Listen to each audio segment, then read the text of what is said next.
Dear students, आज अपने नाभिक स्नेही प्रतिस्थापन अभिक्रिया पढ़ते आ रहे हैं। तो उसके अंदर अपनों ने जितनी रिएक्शनें देखी थी वो नाभिक स्नेही प्रतिस्थापन अभिक्रिया से क्या थी, संपन्न हो रही थी। लेकिन अब जो रिएक्शन पढ़ेंगे फ्रीडल क्रॉफ्ट अभिक्रिया, उसकी जो मैनेजमेंट होगी वो अपने को देखनी पड़ेगी। क्यों? क्योंकि ये अभिक्रिया जो संपन्न होगी वो इलेक्ट्रॉन स्नेही प्रतिस्थापन अभिक्रिया से क्या होगी, संपन्न होगी। तो फ्रीडल क्रॉफ्ट अभिक्रिया आगे भी अपने जब हेलो एरिन पढ़ेंगे तो वहां पर भी आएगी और यहाँ पर भी फ्रीडल क्रॉफ्ट अभिक्रिया। तो फ्रीडल क्रॉफ्ट अभिक्रिया में होगा क्या कि फ्रीडल क्रॉफ्ट अभिक्रिया में जब किसी एल्किल हैलाइड की अभिक्रिया अपने किसके साथ कराएंगे, बेंजीन के साथ करवाएंगे, और प्रेजेंसी किसकी होगी, प्रेजेंसी होगी एल्यूमिनियम टेट्राक्लोराइड की, एल्यूमिनियम ट्राइक्लोराइड की, सॉरी। और ये कौन सा होगा, निर्जल होगा। निर्जल का मतलब इसमें जल की मात्रा नहीं होगी। मतलब जब किसी एल्किल हैलाइड की अभिक्रिया बेंजीन के साथ एल्यूमिनियम क्लोराइड की उपस्थिति में करवाई जाती है तो क्या प्राप्त होता है अपने को, एल्किल बेंजीन प्राप्त होता है। क्या प्राप्त होता है, एल्किल बेंजीन प्राप्त होता है। यह अभिक्रिया अपनी क्या कहलाती है, फ्रीडल क्रॉफ्ट अभिक्रिया कहलाती है। ठीक है। और होगा क्या, इसके अंदर को प्रोडक्ट के रूप में निकल के आ जाएगा, H+X निकल जाएगा। ठीक है। तो अभिक्रिया में है क्या, सिंपल सा कि एल्किल हैलाइड की अभिक्रिया किसी बेंजीन के साथ में प्रेजेंसी किसकी रखेंगे, एल्यूमिनियम क्लोराइड की, करवाते हैं तो क्या प्राप्त होता है, एल्किल बेंजीन प्राप्त होता है। इस अभिक्रिया को क्या बोल देते हैं अपने, फ्रीडल क्रॉफ्ट अभिक्रिया बोल देते हैं। और नोट, ये जो अभिक्रिया होती है वो किससे संपन्न होती है, इलेक्ट्रॉन स्नेही प्रतिस्थापन विधि से क्या होती है, ये संपन्न होती है।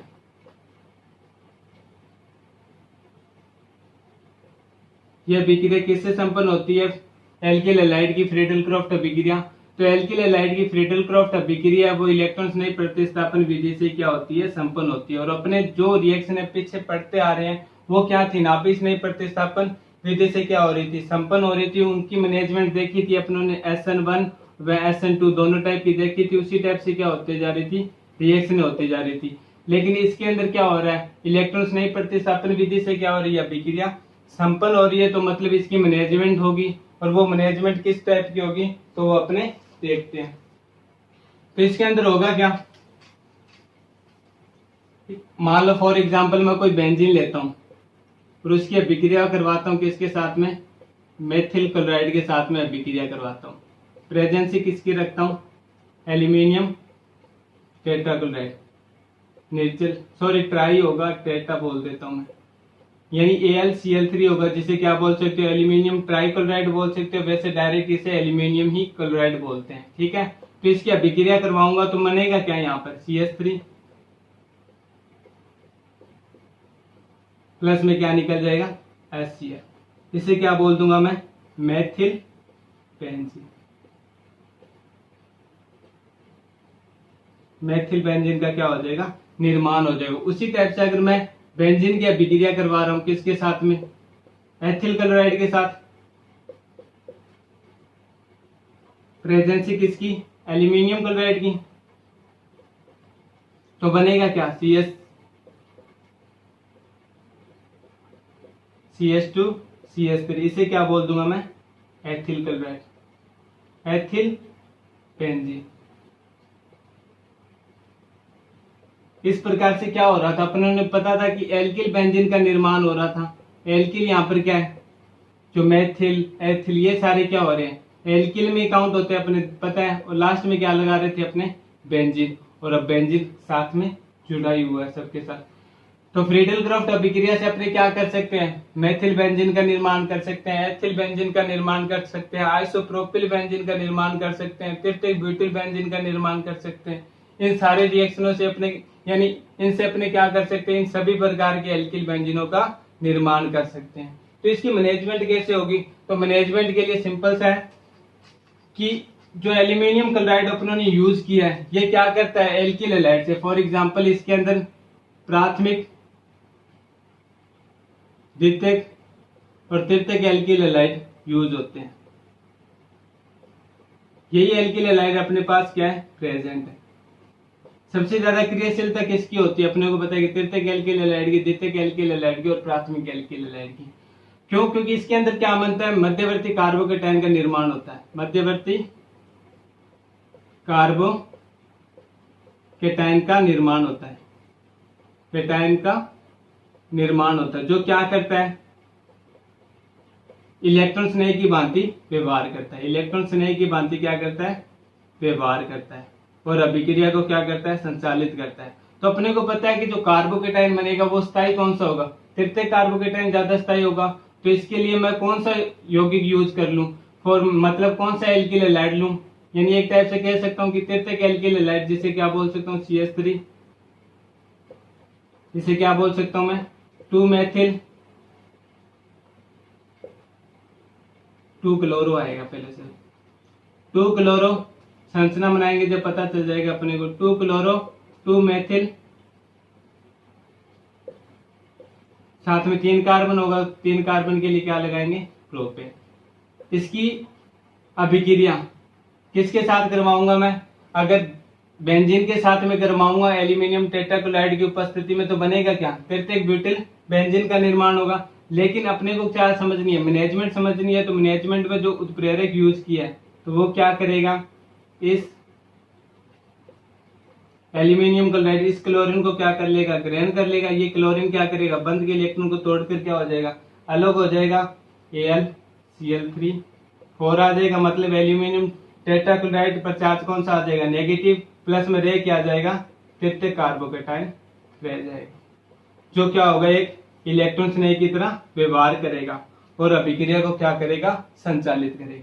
अब ये तृतीयक कार्बोकेटाइन का निर्माण हो गया। अब ये तृतीयक कार्बोकेटाइन क्या करेगा, बेंजीन वलय पर आक्रमण करेगा, और बेंजीन वलय पर आक्रमण करके क्या करेगा, एरिनियम आयन बनाएगा और उसकी अनुनादी संरचना बनाएगा। कैसे, जैसे फॉर एग्जांपल ये कोई बेंजीन वलय है। अब अपने को पता है कि अपने पास तृतीयक कार्बोकेटाइन का निर्माण हो चुका है। तो अब ये तृतीयक कार्बोकेटाइन को ग्रहण करने के लिए क्या करेगा, रीअरेंजमेंट करेगा, अर्थात जो पाई इलेक्ट्रॉन है उसको क्या करेगा, यहाँ पर स्थानांतरित करेगा। इस पर चार्ज कौन सा आ जाएगा, नेगेटिव, और इस पर चार्ज कौन सा आ जाएगा, पॉजिटिव। तो नेगेटिव के साथ में क्या जुड़ जाएगा, ये पॉजिटिव वाला कार्बन परमाणु अटैच हो जाएगा और क्या बना लेगा, यहाँ पर चार्ज कौन सा आ जाएगा, पॉजिटिव का, जुड़ा कहां पर, ये कार्बन परमाणु इसके साथ जुड़ जाएगा। साथ में क्या था अपने को पता है, CH3 3 कार्बन है, तो अपने क्या दिखा दिया, CH3 3 कार्बन दिखा दिया। इस पर चार्ज पॉजिटिव, शेष जो 2 बंद है वो वैसे के वैसे रह जाएंगे, शेष 2 बंद अपने क्या कर देंगे, वैसे के वैसे दिखा देंगे। अब क्या होगा, इनमें अनुनादी संरचना बनेगी। कैसे कि ये पाई इलेक्ट्रॉन कहां पर चला जाएगा, यहाँ पर स्थानांतरित हो जाएगा। फिर जो पॉजिटिव का चार्ज है वो किस कार्बन पर आ जाएगा, इस लास्ट वाले कार्बन परमाणु पर आ जाएगा। मतलब किस टाइप से संरचना बन जाएगी, CH3 CH3 CH3, मतलब इस पर चार्ज कौन सा आ जाएगा, पॉजिटिव। ये पाई इलेक्ट्रॉन स्थानांतरित कहां पर हो गए, यहाँ पर। फिर इस पर चार्ज, यानी यहाँ पर पाई इलेक्ट्रॉन जो पड़ा है वो अपना शेष का शेष है। फिर ये पाई इलेक्ट्रॉन कहां पर स्थानांतरित होगा, इस पर। तो अपने दिखा सकते हैं CH3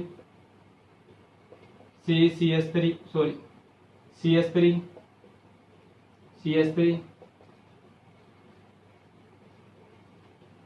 अब ये पाई इलेक्ट्रॉन कहां पर स्थानांतरित हुए, यहाँ पर। तो यहाँ पर क्या आ जाएगा, double bond, sorry pi bond आ जाएगा। और उसके बाद में पाई बॉन्ड ये अपना क्या पड़ा है, वैसा वैसा पड़ा है। यहाँ से पाई बॉन्ड स्थानांतरित हुआ तो इस पर कार्बन परमाणु पर क्या आ जाएगा, पॉजिटिव का चार्ज आ जाएगा। और अपने को पता है कि इसके साथ में क्या है, हाइड्रोजन परमाणु क्या होता है, हमेशा जुड़ा हुआ रहता है। तो एक हाइड्रोजन परमाणु क्या कर सकता हूँ, दिखा सकता हूँ। क्योंकि बेंजीन में क्या होता है, प्रत्येक कार्बन परमाणु, प्रत्येक के साथ में एक कार्बन परमाणु जुड़ा ही रहता है। क्योंकि बेंजीन की संरचना क्या होती है, C6H6 होती है। तो ये एक कार्बन परमाणु यहाँ पर प्रेजेंस है, इसे दिखा सकता हूँ। यहाँ पर एक कार्बन परमाणु क्या है, प्रेजेंस है अपने पास। अब होगा क्या, लास्ट में ये पाई इलेक्ट्रॉन क्या करेगा, ये हाइड्रोजन परमाणु अपने इलेक्ट्रॉन को कहां पर स्थानांतरित कर देगा, इसको स्थानांतरित कर देगा। और किसके रूप में यौगिक बना देगा, ये CH3 CH3 पाई इलेक्ट्रॉन यहाँ पर आ जाएंगे, इसके जो बंद जो बंद है वो कहाँ पर स्थानांतरित हो जाएगा, इस कार्बन परमाणु, यानी कहने का मतलब इन दोनों कार्बन परमाणु के बीच में स्थानांतरित हो जाएगा। वो मैंने दिखा दिया, यहाँ पर पहले से प्रेजेंस है, यहाँ पर पहले से प्रेजेंस है, प्लस में निकल के आ जाएगा H+ निकल जाएगा। अब ये H+ अपने को पता था एल्यूमिनियम टेट्राक्लोराइड आयन बना था, उसके साथ रिएक्शन होके क्या कर लेगा, अगले स्टेप के अंदर क्या बना लेगा, एल्यूमिनियम क्लोराइड वैसा वैसा उत्प्रेरक के रूप में निकल जाएगा, प्लस में क्या निकाल देगा, HCl निकाल देगा, और अपने उत्पाद के रूप में क्या प्राप्त हो जाएगा, तृतीयक ब्यूटिल बेंजीन प्राप्त हो जाएगा। तृतीयक ब्यूटिल बेंजीन का क्या हो जाएगा, निर्माण हो जाएगा। फिर से देखते हैं कि था क्या, इसका निर्माण कैसे हुआ था। तो अपनों ने देखा था कि इसमें जो अपनों ने उत्प्रेरक यूज किया है, कौन सा, एल्यूमिनियम क्लोराइड जो उत्प्रेरक यूज किया है वो क्या करेगा, इसको कार्बोकेटाइन में कन्वर्ट करेगा, और कार्बोकेटाइन में कन्वर्ट करने के बाद में जो बेंजीन वलय होगा उसको इसको यानी प्राप्त करने के लिए क्या करेगा, खुद को रीअरेंजमेंट करेगा, अर्थात अपने पाई बंध के इलेक्ट्रॉन को इस कार्बन परमाणु पर स्थानांतरित कर देगा। इस कार्बन परमाणु पर स्थानांतरित करने के बाद में ये यहाँ पर चार्ज कौन सा आ जाएगा, नेगेटिव का, यहाँ पर चार्ज कौन सा आ जाएगा, पॉजिटिव का। तो पॉजिटिव वाला नेगेटिव के साथ में जुड़ जाएगा और पॉजिटिव यहाँ पर चार्ज वैसा वैसा रह जाएगा। फिर क्या होगा, ये अनुनादी संरचना दिखाएंगे। अनुनादी संरचना से क्या होगा, पाई इलेक्ट्रॉन का स्थानांतरण होगा। इस टाइप से क्या होती जाएगी, अनुनादी संरचना चलती जाएगी। लास्ट में क्या होगा, हाइड्रोजन परमाणु अपना बंध क्या कर देगा, स्थानांतरित कर देगा, और सब किसके रूप में निकल जाएगा, H+ के रूप में निकल जाएगा। ये H+ क्या था, एल्यूमिनियम टेट्राक्लोराइड आयंस बना था, उसके साथ रिएक्शन करके क्या कर लेगा, HCl बना लेगा, और जो उत्प्रेरक था अपने को वैसा वैसा प्राप्त हो जाएगा। मतलब अपने को पता है कि उत्प्रेरक करता है क्या, अभिक्रिया को संचालित करता है, इसलिए इसकी कंडीशन लास्ट के अंदर क्या रहेगी, सेम की सेम बनी रहेगी। इस प्रकार से अपने को क्या प्राप्त हो जाएगा, तृतीयक ब्यूटिल बेंजीन प्राप्त हो जाएगा, और ये इसकी क्या हो जाएगी, अभी यानी क्रिया विधि या मैनेजमेंट समझ सकते हो वो हो जाएगी। ठीक है, तो ध्यान रखना। और ये जो अपनी आयंस बना है, मतलब जो ये अनुनादी संरचना बनी है, इस अनुनादी संरचना को किसके रूप में दिखाया जाता है, तो इस अनुनादी संरचना को ऐसे दिखा सकते हैं ना अपने, CH3 CH3 CH3 test sorry, जो पॉजिटिव चार्ज हो रहा था वो क्या कर रहा था, इनके बीच में ही घूम रहा था, मतलब इस कार्बन पर आ गया, फिर इस कार्बन पर, फिर इस कार्बन पर। तो मैंने पाई यानी जो पॉजिटिव चार्ज था उसे बेंजीन वलय में डॉट डॉट डॉट के रूप में क्या कर दिया, दिखा दिया। इसे क्या बोलेंगे अपने, एरिनियम आयन, एरिनियम आयन बोल देते हैं, एरिनियम आयन की अनुनादी संरचना। बेंजीन वलय पर अगर किसी भी कार्बन परमाणु पर पॉजिटिव चार्ज आ जाता है उसे क्या बोलते हैं, अपने एरिनियम आयन ही बोलते हैं। अगर इस बेंजीन वलय पर किसी भी कार्बन परमाणु पर पॉजिटिव चार्ज आ जाता है तो उसे अपने क्या बोलते हैं, एरिनियम आयन बोलते हैं। तो ये क्या करेंगे, अपने इस नीचे के स्टेप में दिखा देंगे, और लास्ट में ये क्या कर देंगे, इस टाइप से मैनेजमेंट करके, इस टाइप से लास्ट में क्या कर देंगे, हाइड्रोजन परमाणु को प्रतिस्थापित करके अपना जो लास्ट प्रोडक्ट था तृतीयक ब्यूटिल बेंजीन वो बना लेंगे। ठीक है, तो ये इसकी क्या थी, मैनेजमेंट थी कि किस प्रकार से फ्रीडल क्रॉफ्ट अभिक्रिया होती है, वो इलेक्ट्रॉन स्नेह प्रतिस्थापन अभिक्रिया से क्या करती है, यौगिकों का या उत्पाद का निर्माण करती है। तो ये मैनेजमेंट दी हुई है। उसके बाद में मेन तो यही चीजें होती है, अनुनादी संरचना दिखानी। तो ये बार बार प्रैक्टिस करके देखोगे कॉपी के अंदर तो अपने आप ही क्या हो जाएगी, समझ में आ जाएगी। उसके बाद में आती है विलोपन अभिक्रिया। यहाँ तक क्या होती है, नाभिक स्नेह प्रतिस्थापन अभिक्रिया संपन्न हो जाती है। उसके बाद में कौन सी अभिक्रिया आती है, विलोपन अभिक्रिया आती है, विलोपन अभिक्रिया। विलोपन अभिक्रिया से समझ है, विलोपन का मतलब क्या होना, निष्कासित होना, निष्कासित होना। मतलब अब होगा क्या कि हेलो एल्केन में से अणुओं का क्या होगा, निष्कासन होगा। मतलब कोई अणु आके जुड़ेंगे नहीं या कोई प्रतिस्थापित नहीं होंगे। मतलब जो एल्केन यानी एल्किल हैलाइड के अंदर प्रेजेंट है, मतलब कार्बन हाइड्रोजन यही प्रेजेंट है, उनसे क्या होगा, अणुओं का या परमाणुओं का समूह क्या होगा, विलोप होगा। इसलिए इस अभिक्रिया को क्या बोल देते हैं, विलोपन अभिक्रिया बोल देते हैं। डेफिनेशन के रूप में ऐसे लिखते हैं कि वह अभिक्रिया जिनमें छोटे अणुओं का क्या होता हो, विलोप होता हो। वह अभिक्रिया जिसमें छोटे अणुओं का क्या होता हो, छोटे अणु जैसे HCl हो गया, HX कोई भी हैलाइड हो गया, जल का अणु हो गया, एल्कोहल हो गया, ये सारे क्या होते हैं? छोटे अणु होते हैं। इनका जो विलोप होता है उसमें क्या बोल देते हैं? विलोपन अभिक्रिया बोल देते हैं। क्योंकि अपने अभिक्रिया एल्किल हैलाइड की पढ़ रहे हैं तो इसमें विलोप किसका होगा? हाइड्रोजन और हैलोजन का होगा, इसलिए इसे क्या बोल देते हैं? बी हाइड्रो हैलोजनीकरण, बी हाइड्रो हैलोजनीकरण अभिक्रिया भी बोल देते हैं। विलोपन अभिक्रिया में अपने कौन सी अभिक्रिया पढ़ेंगे? बी हाइड्रो हैलोजनीकरण अभिक्रिया पढ़ेंगे। हाइड्रो का मतलब हाइड्रोजन परमाणु, हैलोजन का मतलब हैलोजन परमाणु, और बी का मतलब क्या होना? विलोपन होना। विलोप हो रहे हैं, कौन से परमाणु विलोप हो रहे हैं? एक तो हाइड्रोजन परमाणु विलोप हो रहा है, साथ में हैलोजन परमाणु विलोप हो रहा है। यानी एक हैलोजन अणु के रूप में क्या होगा? ये निष्कासित होगा। यानी हाइड्रोजन हैलाइड अणु के रूप में क्या होगा? विलोपन होगा, इसलिए इसे क्या बोल देते हैं? हाइड्रो हैलोजनीकरण अभिक्रिया बोल देते हैं। विलोपन किस प्रकार से होगा? तो इसमें देखो, अपने को पता है कि जिसके साथ हैलोजन परमाणु जुड़ा होता है उसे क्या बोलते हैं? अल्फा हाइड्रोजन परमाणु बोलते हैं। जैसे कोई स्ट्रक्चर बना लेता हूँ, CH3 CH2 CH2 और Cl। ये कोई एक स्ट्रक्चर बना ली मैंने एल्किल हैलाइड के साथ में। अगर एग्जांपल के तौर पर आपको पूरे समझा दूं तो इसे क्या ले लिया मैंने? प्रोपेन क्लोराइड ले लिया। प्रोपेन क्लोराइड की क्या ले ली मैंने? संरचना ले ली कोई। प्रोपेन क्लोराइड की मैंने क्या ले ली? कोई संरचना ले ली। अब इस प्रोपेन क्लोराइड में जो क्लोरीन परमाणु जिस कार्बन परमाणु से जुड़ा हुआ है उसे क्या बोल देते हैं? अल्फा कार्बन परमाणु। उसके बाद वाले को बीटा, फिर गामा, ऐसे क्या होता रहता है? चलता रहता है। अब इस अल्फा हाइड्रोजन परमाणु से किसका विलोप होगा? हैलोजन परमाणु का जो भी जुड़ा हुआ है। यहाँ पर क्लोरीन जुड़ा हुआ है तो मतलब किसका विलोप हो जाएगा? क्लोरीन परमाणु का। और बीटा से किसका विलोप होगा? हाइड्रोजन का विलोप होगा। बीटा से किसका विलोप होगा? हाइड्रोजन का विलोप होगा। तो अल्फा हाइड्रोजन परमाणु से, अल्फा कार्बन परमाणु से किसका विलोप होता है? कोई हैलोजन परमाणु का। और बीटा हाइड्रोजन परमाणु से किसका विलोप होता है? हाइड्रोजन परमाणु का विलोप होता है। तो इसलिए क्योंकि बीटा से किसका विलोप हो रहा है? हाइड्रोजन परमाणु का विलोप हो रहा है, तो इसलिए इसे क्या बोल देते हैं? बीटा विलोपन भी बोल देते हैं। बीटा विलोपन भी बोल देते हैं। बी हाइड्रो हैलोजनीकरण भी क्या कर देते हैं? इसे बोल देते हैं। ये चीज ध्यान रखना आप। बीटा से क्या हो रहा है? हाइड्रोजन परमाणु का विलोप हो रहा है, तो इसलिए इसे क्या बोल देते हैं? बीटा विलोपन बोल देते हैं। और बी हाइड्रो हैलोजनीकरण इसलिए बोलते हैं क्योंकि इससे होता क्या है कि हैलोजन का भी विलोप होता है और हाइड्रोजन का भी विलोप होता है। इसलिए बी का मतलब विलोपन होना, हाइड्रो का मतलब हाइड्रोजन का, हेलो का मतलब हैलोजन का क्या होना? विलोपन होना।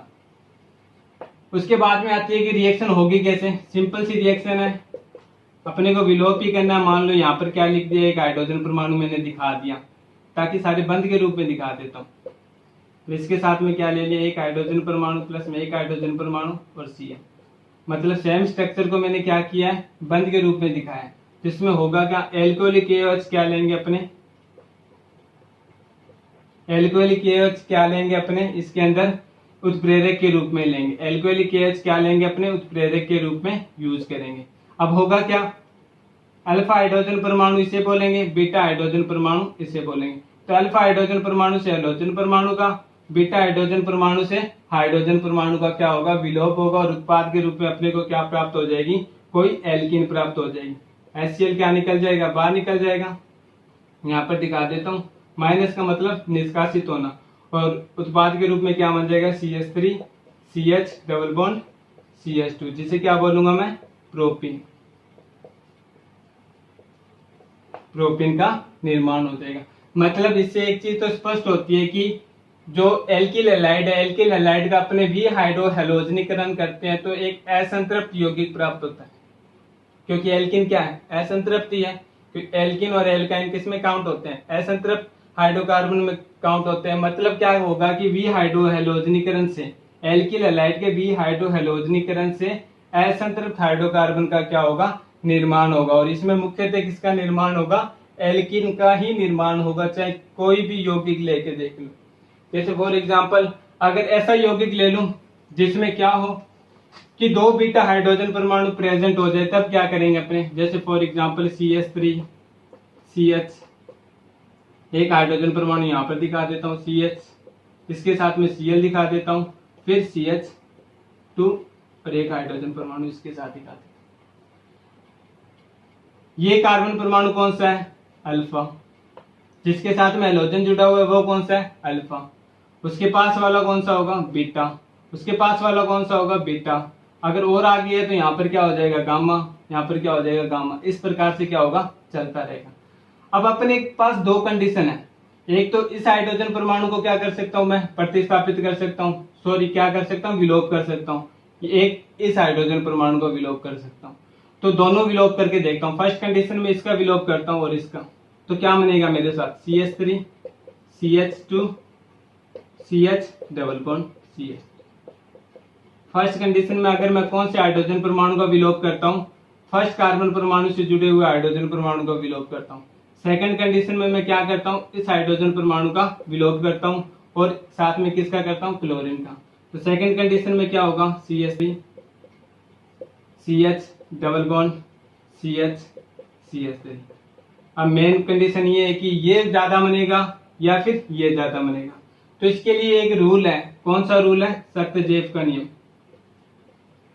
सत्यजेव का नियम, सत्यजेव का नियम क्या कहता है कि एल्किल हैलाइड के बी हैलोजनीकरण से, बी हाइड्रो हैलोजनीकरण से वह एल्किन मुख्य रूप से बनेगी जिसमें क्या हो, द्विबंधित कार्बन परमाणु के दोनों तरफ एल्किल समूह की संख्या क्या हो, ज्यादा हो। इस पर चेक करते हैं। इस पर तो द्विबंधित कार्बन परमाणु के एक तरफ क्या निकल के आता है, एक एथिल समूह निकल के आता है, दूसरी तरफ इसके साथ में तो सिर्फ हाइड्रोजन परमाणु जुड़े हुए हैं, कोई भी एल्किल समूह नहीं जुड़ा हुआ।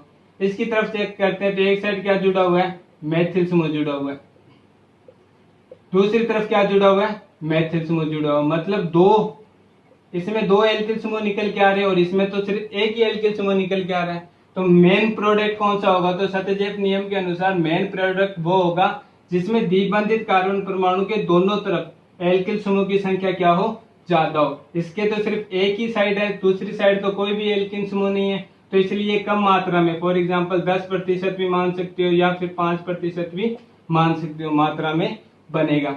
जबकि ये मेन प्रोडक्ट है, इसकी मात्रा कितनी हो सकती है, 90% हो सकती है या फिर 95% हो सकती है। जो भी आप प्रतिशत लिखना चाहते हो तो लिख लो, नहीं तो मेनली यही लिख दो कि ये मुख्य उत्पाद के रूप में बनेगा। मुख्य उत्पाद के रूप में क्यों बनेगा, तो ये चीज इतना ध्यान रखना, सत्यजेव का नियम कहता है कि एल्किल हैलाइडों के बी हाइड्रो हैलोजनीकरण से वह एल्किन मुख्य रूप से बनती है जिसमें द्विबंधित कार्बन परमाणु के दोनों तरफ एल्किल समूह की संख्या क्या हो, ज्यादा हो। एल्किल समूह की संख्या क्या हो,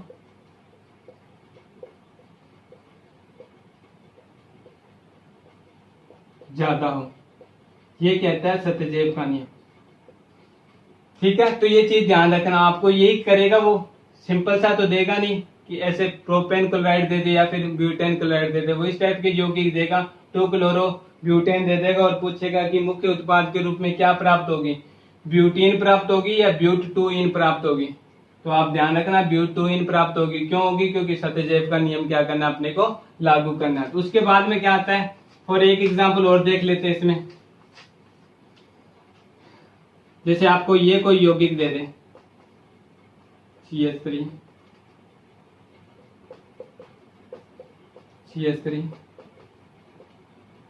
Br और CH3, मतलब 2 ब्रोमो,